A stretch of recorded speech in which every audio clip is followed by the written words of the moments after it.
One of my top students around the world, and I've got a lot of students around the world, my top student, I met him at 8 years old. He couldn't do anything, tie his shoes, couldn't speak, couldn't do, it was, in the autistic spectrum, they labeled him.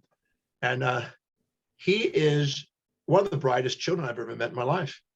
He's one of my facilitators today, and he consults for executives. He's 19 years old and charges like $1,400 a session for executives. He's 19 today.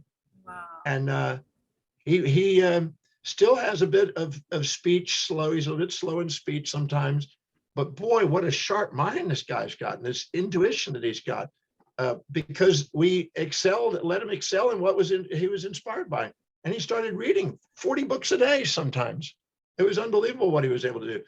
And if we were to put him in a box and label him and put him this way, that would never have come to the surface, some of his skills. So we sometimes label it. Now, I got to share a story. I was 6 to 7 years old when my first grade teacher had my parents come to the school and said, your son will never read, write, communicate, never amount of thing, never go very far in life. Well, it just so happened, I have a daughter who's 37 now. And in first grade, at the same exact age, the teacher asked if the parents could come to school.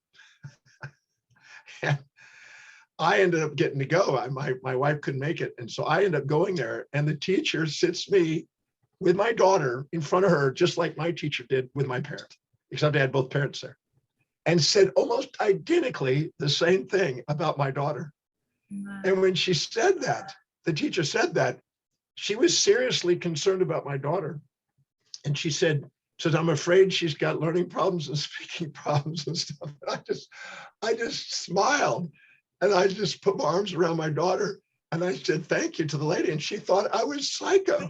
She thought I was not caring. I was, an uncaring parent because I was smiling and laughing at this. And I said, you have no idea what you just gave me. You gave me a gift.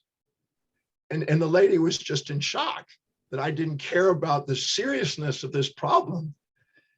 My daughter teaches with me today around the world and reads voluminously and speaks incredibly with inspiration. And I'm so grateful that what people say is not your destiny. It's what you decide how to perceive, decide, and act from those things. We have control over our perceptions, decisions, and actions, not what people say about us. So I don't go by the labels. I go by the love.